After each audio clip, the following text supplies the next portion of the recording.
it's important to understand what cancer loves, because when we understand what cancer loves, we don't want to give it that.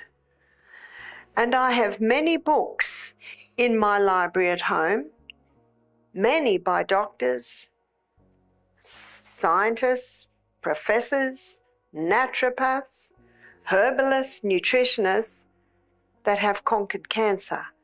So my interest is, what have they done? What have they done to bring about healing? And I have found three common denominators. Cancer loves glucose. In fact, it consumes 15 times the glucose of any other cell. Cancer loves an environment where there is no oxygen. And cancer loves an acid environment. In today's world, cancer is one of the leading causes of death, affecting millions of people worldwide. In fact, research indicates that nearly 1 in 3 people will be diagnosed with cancer in their lifetime. Causes can range from genetics and lifestyle factors to environmental toxins and diet. But what if I told you that certain seeds and grains have been shown to destroy cancer cells? Yes, some grains contain powerful compounds that can help fight this disease naturally. So what are these seeds and grains, and how can they help protect our health? Keep watching as we uncover the science behind it. Before we proceed with the video, leave a comment to tell us where you're watching from. We'd love to hear from you. Hey, what does cancer hate? Sorry. Cancer hates. That's what we want to give the body an environment where cancer cannot thrive. So what does it hate? No or low glucose. And cancer cannot live in the presence of oxygen. A lady said to me, Barbara, did you know that there's a group of scientists in the US that are doing tests on cancer, and they're discovering that cancer cannot live in an oxygenated environment, and that cancer, it can't live where there's low oxygen and low glucose. I said, well, I'm very glad that they're looking at that. But did you know that in 1946, Dr. Otto Warburg got a Nobel Prize for discovering that? So this is not new. And cancer hates an alkaline environment. Cancer thrives in conditions that weaken the body's natural defences.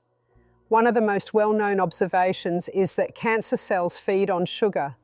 Unlike healthy cells that can use both oxygen and glucose efficiently, cancer cells primarily rely on glucose through a process called glycolysis, even when oxygen is present. This process, known as the Warburg effect, allows cancer to grow quickly by consuming large amounts of sugar. This is why a high sugar diet may contribute to the progression of cancer, because it essentially fuels the cells. Cancer also struggles in well-oxygenated environments. Healthy cells use oxygen to produce energy, but many cancer cells prefer low oxygen or anaerobic conditions. When oxygen is abundant, it creates an environment that makes it harder for cancer cells to survive and multiply. That's why activities that boost oxygen flow, like deep breathing, regular exercise, and good circulation, are often encouraged as part of a healthy lifestyle. Another factor that cancer seems to prefer is an acidic internal environment. Acidic conditions can result from poor diet, stress, lack of exercise, and exposure to toxins. When the body becomes too acidic, its ability to transport oxygen and maintain healthy cellular function decreases. This imbalance can create an ideal environment for cancer to develop and spread. On the other hand, cancer does not do well in an alkaline environment. Alkalinity helps maintain better oxygen levels in the body and supports the immune system. Foods like leafy greens, vegetables, nuts, seeds, and clean water contribute to a more alkaline state. While the body tightly regulates blood pH, the food and lifestyle choices we make can affect the local environment around our cells and tissues. So the question is, what are the seeds and grains that destroy cancer cells? Well, these seeds and grains possess all these characteristics. Keep watching to find out. Number 1, millets. For your grains, the millet is alkaline. We had millet this morning. It's a delicious grain, isn't it? I'm sure you can understand when I said it needs to be dressed. It's basically a bland grain, but it's very nice with the stewed apple and the pear cream and the sprinkles on top. Or it's also very nice if you have it with savoury, your lentils. Millets are small grains that have been used for centuries, and today they're gaining attention for their health benefits, especially in the fight against cancer. What makes millets helpful is that they work against the same things cancer needs to grow: sugar, low oxygen, and acidity. First, millets are low on the glycemic index. That means they don't cause a sudden spike in blood sugar. Since cancer cells feed on sugar to grow, eating foods that keep your blood sugar steady, like millets, can help slow down the growth of these cells. Unlike white rice or white bread, which break down quickly into sugar, millets release glucose slowly into the bloodstream. This keeps insulin levels in check and reduces the fuel cancer cells depend on. Second, millets are rich in antioxidants. These compounds help reduce inflammation and improve oxygen flow throughout the body. Cancer struggles to grow in an oxygen-rich environment. When your cells have enough oxygen, they function better and are more resistant to disease. Some types of millets, like foxtail millet and pearl millet, contain high levels of magnesium, iron, and other minerals that help your blood carry more oxygen. This creates a harder environment for cancer cells to survive. Millets also help reduce acidity in the body. Cancer cells prefer acidic surroundings, but millets are naturally alkaline forming. That means when you eat them, they help balance your body's pH and create a more alkaline environment. This shift may not kill cancer cells directly, but it does make it harder for them to grow and spread. Another important point is fiber. Millets are high in dietary fiber, which helps flush out toxins, keeps the gut healthy, and supports your immune system. A healthy gut and strong immunity are your body's first line of defense against diseases, including cancer. So how do millets help fight cancer? They lower sugar levels, increase oxygen flow, reduce acidity, and boost your immune system, all of which make it harder for cancer cells to survive. Including millets in your daily meals may not be a cure, but it's a powerful step in supporting your body's natural ability to stay strong and healthy. Number 2, flax seeds. Flax seeds are tiny brown or golden seeds loaded with nutrients that support overall health and may help keep cancer in check. A standout feature of flax seeds is their rich lignan content. Lignans are plant-based compounds that resemble weak forms of estrogen. They attach to estrogen receptors in the body, gently occupying those sites and keeping stronger estrogens from binding. Since some breast and prostate cancers grow faster when exposed to high levels of estrogen, lignans can act like a mild traffic cop, slowing hormonal signals that might fuel tumor growth. Flax seeds also contain alpha-linolenic acid, ALA, a type of omega-3 fatty acid. Omega-3s reduce chronic inflammation throughout the body. When inflammation lingers for months or years, it can scar tissues and trigger cells to behave abnormally. By easing inflammation, ALA supports healthy cell function and makes it harder for cancer cells to find a foothold. The fiber in flax seeds is another benefit. Each tablespoon offers several grams of soluble and insoluble fiber. Soluble fiber turns into a gel in the gut, feeding beneficial bacteria that produce short-chain fatty acids. These acids help nourish the cells lining the colon, keeping them strong and resistant to changes that could lead to cancer. Insoluble fiber adds bulk to stool, speeding removal of waste and reducing contact time between toxins and the colon wall. Number 3, spelt and kamut.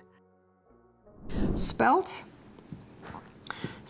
and kamut are wild hybrids of the original wheat. So let me give you the wheat story. The original wheat that God made is called Enkenhorn, or some call it just Enkhorn.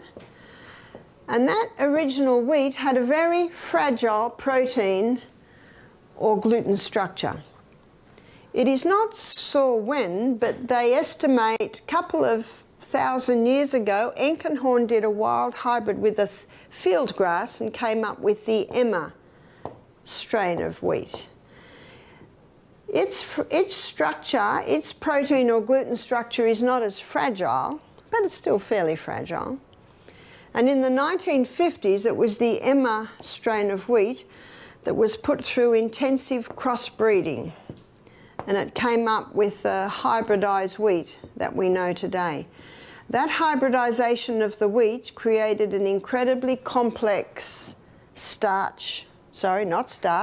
gluten or protein structure.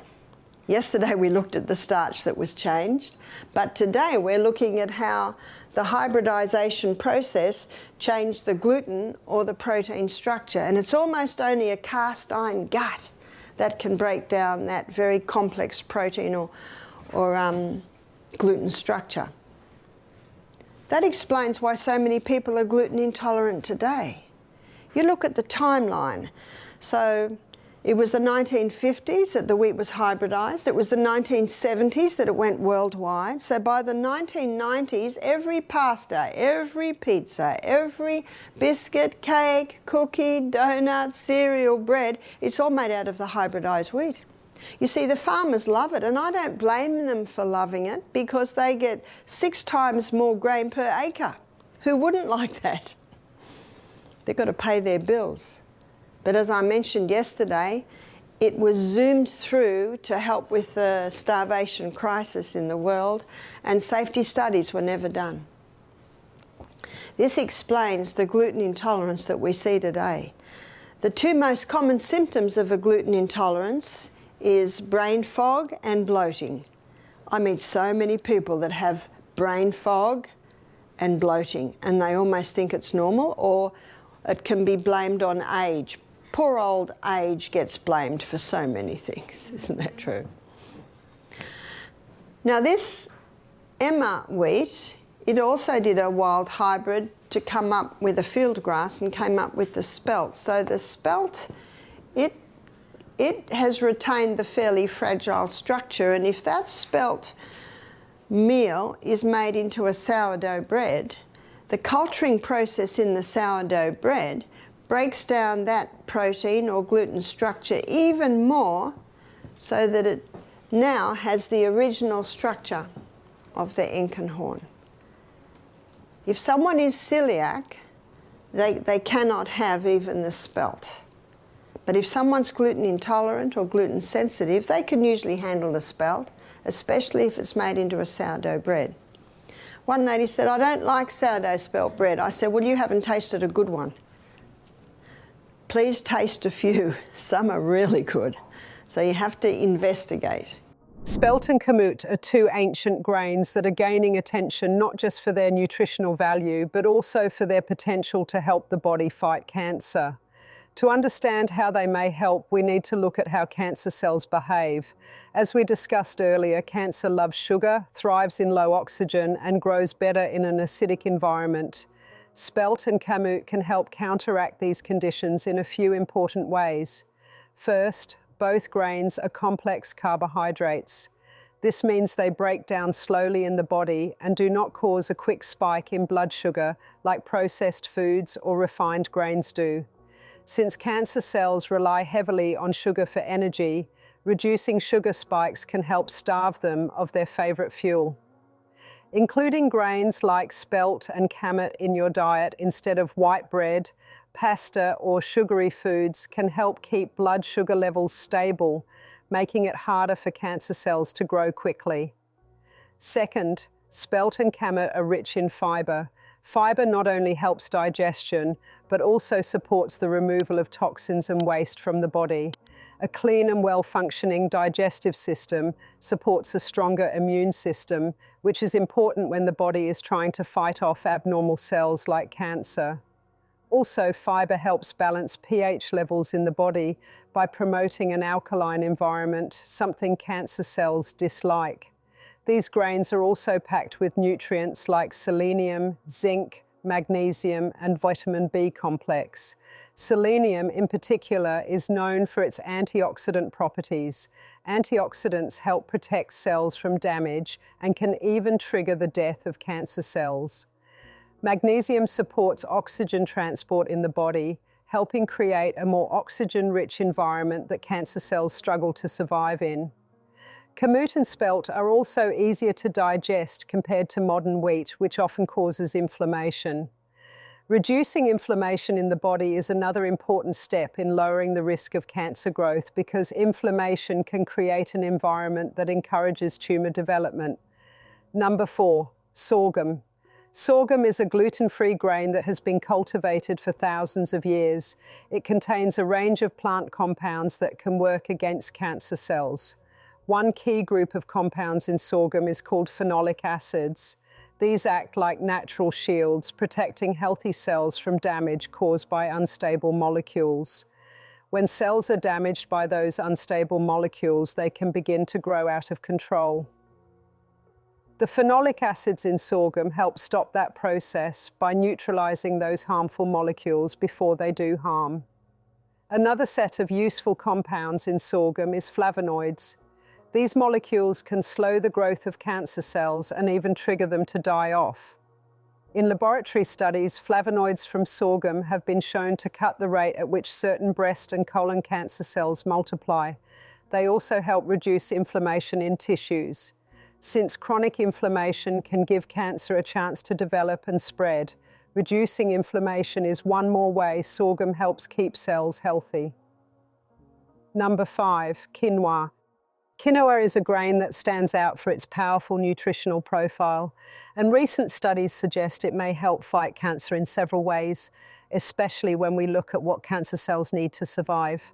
As we discussed earlier, cancer cells love sugar, low oxygen, and an acidic environment. Quinoa works against all three of these conditions. First, quinoa is low on the glycemic index, meaning it doesn't spike blood sugar levels the way processed carbs or sugary foods do. Since cancer cells feed on sugar, keeping blood sugar levels steady is important. When you eat quinoa instead of white rice or white bread, you're giving your body steady energy without feeding cancer cells the sugar they crave. This makes quinoa a smart carb choice for those wanting to create a less supportive environment for cancer. Second, quinoa is rich in antioxidants and nutrients that support healthy oxygen levels in the body. It contains iron and magnesium, which help your red blood cells carry oxygen more efficiently. When your cells are well oxygenated, it creates a setting where cancer cells find it harder to survive. This supports the idea that oxygen-rich environments slow down or stop the growth of cancer. Quinoa is also naturally alkaline forming in the body. Although all grains aren't considered alkaline, quinoa is different because it helps reduce acidity. A less acidic environment supports healthy cells and immune function while making it harder for cancer to grow. Including quinoa in your meals can contribute to an internal balance that favors health over disease. One of the most interesting things about quinoa is that it contains compounds called saponins. Research has shown that saponins can cause cancer cells to break down, a process called apoptosis. In simple terms, these compounds can tell cancer cells to self-destruct without harming healthy cells. This is what makes quinoa more than just a healthy grain. It may also have cancer-fighting properties. So by reducing sugar levels, helping oxygen flow through the body, supporting an alkaline state, and containing compounds that trigger cancer cell death, quinoa works on multiple levels. Adding it to your diet is a simple but powerful step toward better health and cancer prevention. Number 6, chia seeds. Chia seeds have gained popularity as a superfood, and part of the reason is their potential role in cancer prevention. A key feature of chia seeds is their high fiber content, around 10 grams per ounce. When you eat chia seeds, the soluble fiber absorbs water and turns into a gel. This gel slows digestion, helping maintain steady blood sugar levels. Since cancer cells thrive on sugar spikes, a stable blood sugar environment reduces the fuel available for their rapid growth. Chia seeds are also rich in omega-3 fatty acids, notably alpha-linolenic acid, ALA. These fats ease inflammation across the body. In lab studies, extracts from chia seeds have been shown to reduce markers of inflammation in cells. With lower inflammation, tissues remain healthier and less likely to support the abnormal cell changes that can lead to tumors. On top of fiber and omega-3s, chia seeds contain a spectrum of antioxidants such as quercetin and chlorogenic acid. These antioxidants seek out and neutralize free radicals before they can damage cell DNA. When DNA damage builds up unchecked, cells can start to divide abnormally and become cancerous. Antioxidants in chia seeds stand guard, reducing that risk. Number 7, pumpkin seeds.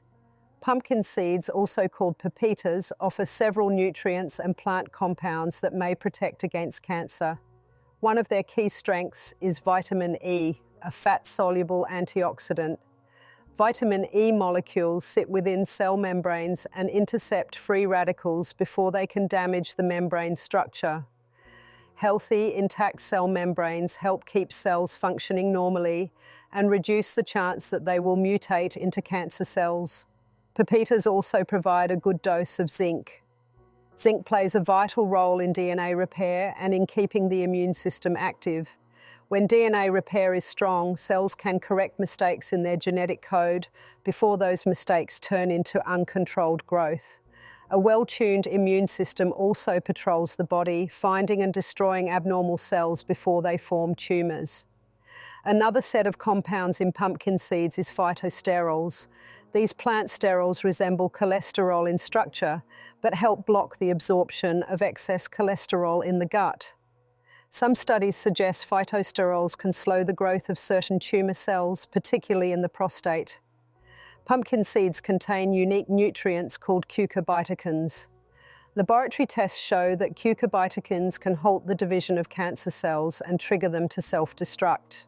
They do this without harming normal cells, which points to a targeted effect. Number 8, sesame seeds. Sesame seeds may be small, but they carry powerful compounds that help defend against cancer. One of the most studied groups in sesame is lignans, specifically sesamin and sesamol. These lignans have antioxidant activity that neutralizes free radicals before they can harm DNA. By preventing DNA damage, they keep cells from turning cancerous in the first place. Sesame seeds also supply vitamin E, magnesium, and calcium. Magnesium plays a part in DNA repair enzymes, helping fix any mistakes that occur during cell division. Calcium supports normal cell growth and helps regulate the signals that tell cells when to divide and when to stop. In lab studies, sesamin has been shown to inhibit the growth of certain tumor cells. It appears to block key pathways that cancer cells use to multiply. At the same time, it may help increase the effectiveness of natural cell death signals. Beyond lignans, sesame seeds offer healthy fats that maintain cell membrane integrity, fiber to support a healthy gut, and protein for tissue repair. Sprinkling a tablespoon or 2 of sesame seeds on salads, stir-fries, or baked goods is an easy way to bring these benefits into daily meals. You can also use sesame oil for cooking or dressings, which carries many of the same lignan benefits. By combining antioxidant protection, DNA repair support, balanced cell signals, and direct inhibition of tumor cell growth, sesame seeds help set up an internal climate where cancer cells cannot thrive. Including them regularly in meals strengthens the body's natural defenses on several fronts. And that's it for today's video. We hope you learned something new and valuable.